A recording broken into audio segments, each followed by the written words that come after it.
if you like, of the Houses of Parliament, but an incident that has happened on the bridge in which a car seemed to have driven, we assume deliberately, of course we don't know, but driven into people on the bridge.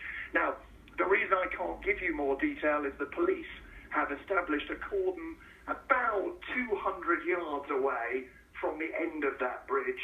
Tape is there, journalists, onlookers, eyewitnesses have all been pushed back.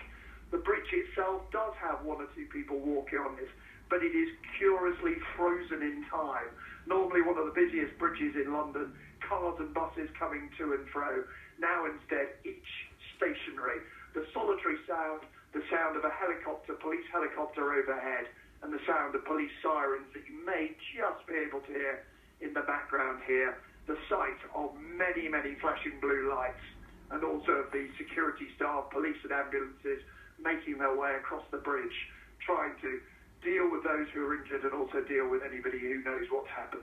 And Nick, we're talking in nature of two very different crime scenes. One you described, a public bridge used by French students, and then of course this incident within the confines of the Palace of Westminster, one of the most closely guarded buildings in this country.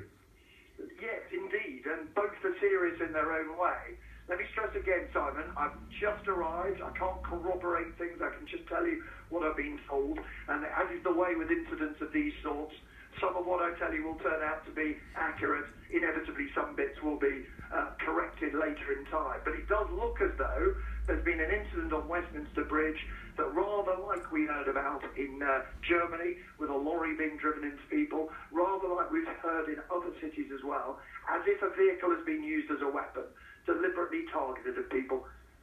Just to stress once again, that has to be confirmed. I can't see evidence of that from here. But a young man, barely able to compose himself, and those who were with him, that is what they described to me. But you're quite right to stress, that would be serious in itself for this capital city, although tragically not a huge surprise for people who saw what had happened in other cities. What will shock and surprise is that someone managed to get through Westminster's enhanced security system carrying any sort of weapon. Any visitor, people who go to that building as a tourist or to see their Member of Parliament, goes through airport-style security. In other words, one of those arches that checks for weapons, and you may indeed have a body search as well. Pass holders, journalists like me, Members of Parliament, they don't need that sort of security check. So one of the first questions that will be asked once this immediate crisis has been dealt with is, how did this individual make it through? Did he get through somehow the security system, or was he able to bypass it by accessing a pass?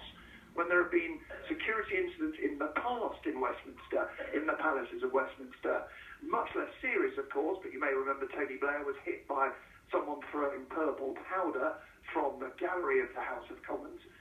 In those cases, it has almost always turned out that they had access to a security pass by lying about who they were and what they were up to. Those are questions I suspect for another day, as London, as the country, comes to terms with what seems to be an extraordinarily serious terrorist attack. Nick Robinson, thank you very much. Just here in the White House says President Donald Trump has been briefed on this incident at the UK Parliament building. Got a statement from the London Ambulance Service, the Deputy Director of Operations, Pauline Cranmer, saying that they were called at 2:40 p.m. this afternoon to Westminster Bridge to reports of an incident, with the first crew arriving within 6 minutes. She says a number of resources have been sent to the scene, including ambulance crews, London's Air Ambulance, and their hazardous area response team. They're working closely with other members of the emergency services at the scene. They've declared a major incident, and they also say, as they're very busy dealing with this incident, they would ask the public to only call in a genuine emergency. We can go now to our Home Affairs correspondent, Dominic Casciani, who is, I think, near Westminster Bridge. Dominic, what can you tell us?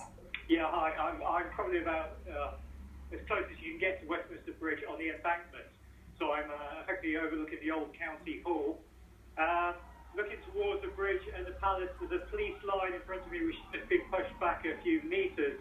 Armed officers in front of me, a lot of police vehicles, which I'm sure you can pick up already from the helicopter. We've spoken to someone who was a fairly close eyewitness, who's very shook up by what he saw. He was out out of his office and said he basically heard an awful lot of commotion and saw a man running and then heard shots. And I think in fairness to the young man, he's actually in a little bit of shock at the moment. A lot of people down here really don't know what's going on. We saw a young lady a few minutes ago having what appeared to be some kind of seizure, which was unrelated to what's going on the bridge. But I think it was pretty clear that it was some kind of panic attack. So clearly a lot of people are concerned. Everything is, however, calm on this side. The police have effectively taken control of this area. They've created a cordon sanitaire from the palace down. So from my position, I'm looking back towards Portcullis House, the MP's offices, and the palace. There's effectively a sterile zone there. At the top of that zone, we can see a number of unmarked police cars, effectively investigators' cars.